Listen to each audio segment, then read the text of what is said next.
Well, this is the niche, and from an outsider's perspective, it's a unique niche because I think Europeans, Africans, Chinese, and Indians, like they're absolutely amazed at black culture and America and white culture and how they're intermixed. And anyways, I don't know. I mean, I'm just saying, what up, dude? Like, I've been streaming Thanks. I've been streaming your rooms and everything, and I've been fucking thoroughly entertained.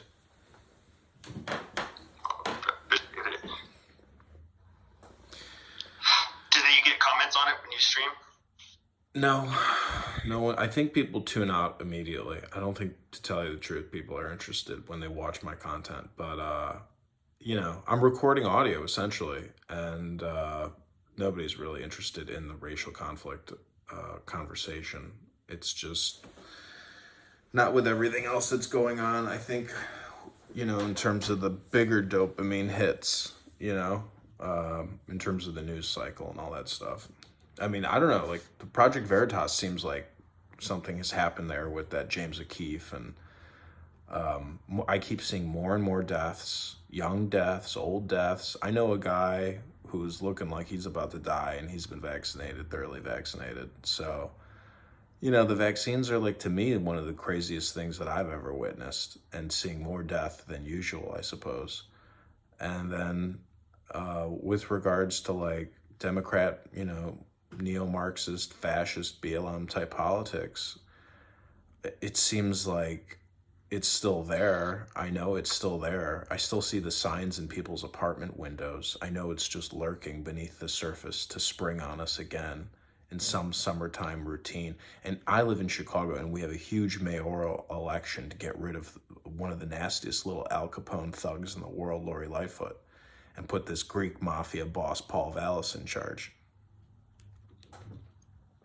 So it's gangland, That's the thing is I'm not in a gang. I've never been in a gang, but I'm always surprised of like gangland mentality. It's there beneath the surface. You just don't know it, and it's the same shit with BLM. I mean, it's nonprofit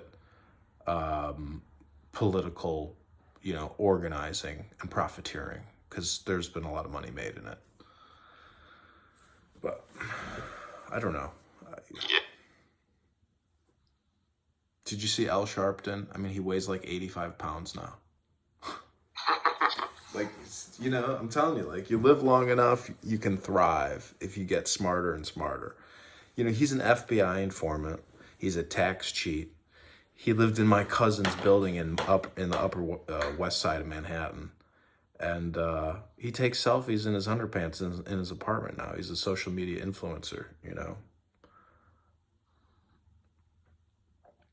That's fucking weird. Black America is weird. It's always been weird. Look at the famous musicians, their lifestyles, total decadence. And the music, it thrilled people. The music really is amazing because they were high on drugs and drinking, creating some of the best music ever made in the 60s and 70s and 80s. Black America has been one of the biggest success stories of any small group of non-indigenous people interjected into a foreign land through whatever colonialism type extraction process. Like Black Americans have thrived since World War II in this country. It hasn't been easy, but the music success is undeniable. The NBA, NFL, the media, Oprah, etc. Like, you're talking about one of the most powerful groups of people on the planet. They do nothing with regards to anti-war or anti-Federal Reserve activism. They don't even know those two exist. They're more concerned about banging in rooms. They have no consideration for anything outside of their own cultural me reparations movement, and all their propaganda, racism propaganda. But they don't give a fuck about the international geopolitical struggle for peace on Earth. They don't care about peace. I don't think they care about anything except for getting fucking a quick come up. So I mean, Yeah. do you ever feel like sometimes you are a smart monkey? Because I get that feeling sometimes that I know I'm just actually a really smart monkey. Yeah, I mean, sometimes. I mean, I'm smarter than most people. I know that much, but not like a fucking genius. I know, but I mean, the chances are when you go to the zoo and you see a chimpanzee and a gorilla up close, you realize that like that's your cousin. That's your real cousin. And the African Americans and the Chinese and the Indians and the Russians, the Ukrainians, the Europeans, the all the humanoids on the planet, those are your fucking brothers and your sisters. But you know when you see those monkeys, oh fuck, we're just like you guys, but we're a lot smarter. And I know I'm pretty stupid. I mean, ask me about electrical work and plumbing and all these things. Like I can barely do nothing, you know? I mean, Well, yeah, that's me too. that's mediocre shit. If you ask me to do advanced software programming or even advanced Excel work, I'd be like, I'm gonna struggle here. You know, like I'm not that fucking smart anymore. You know, and I'm lazy and my concentration sucks. Like I'm more interested in culture, politics, comedy, religion, philosophy, psychology, you know, investment banking, venture capital, startups. Like I'm not concerned about these small, you know, intelligences and focus abilities to be able to carry out, you know, these things. But I don't know. I'm just saying you've been thoroughly entertaining. I don't know what are your plans for the rest of 2023 Clubhouse and content creation and conversations? Like when do you have burnout and when do you change conversations yourself? Well, I'm just gonna see how it goes.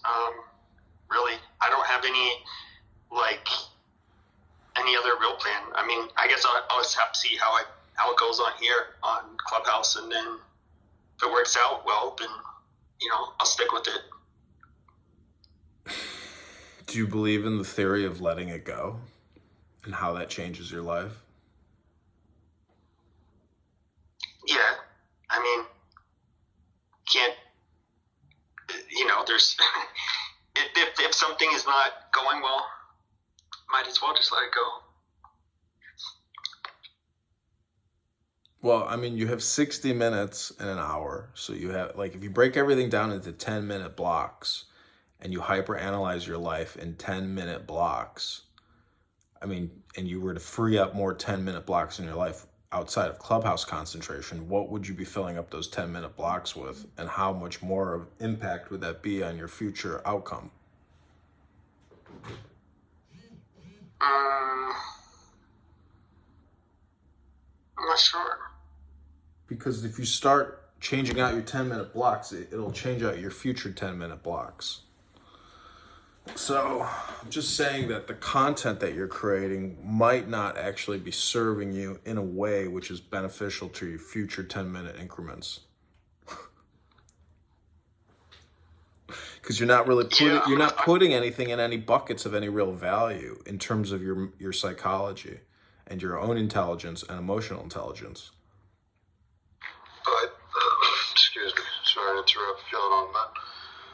But something brings him here, right? Well, it's the dopamine. It's the dopamine feedback loop and the getting high in the conversation and being the moderator and having a fiefdom, but he's creating like a prison yard, and he's the guy up in high tower, you know, moderating, and there's other moderators. I'm saying it's a fun game to play, but at the end of the day, like, what have you really done for your brain, for your brainstem, for your own personal environment, for your checking account, your income, your health, your wealth, you know, your love life? I mean, you're just running a prison guard. You're playing the game of a prison guard.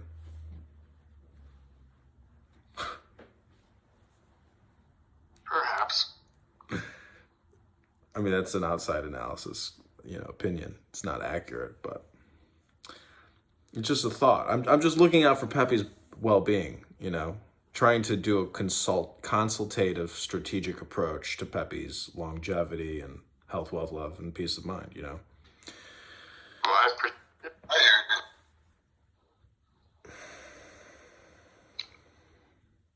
So, Jonathan, what do you think of the name? The name? Do you mean the title? What do you mean? Oh, yeah, the title.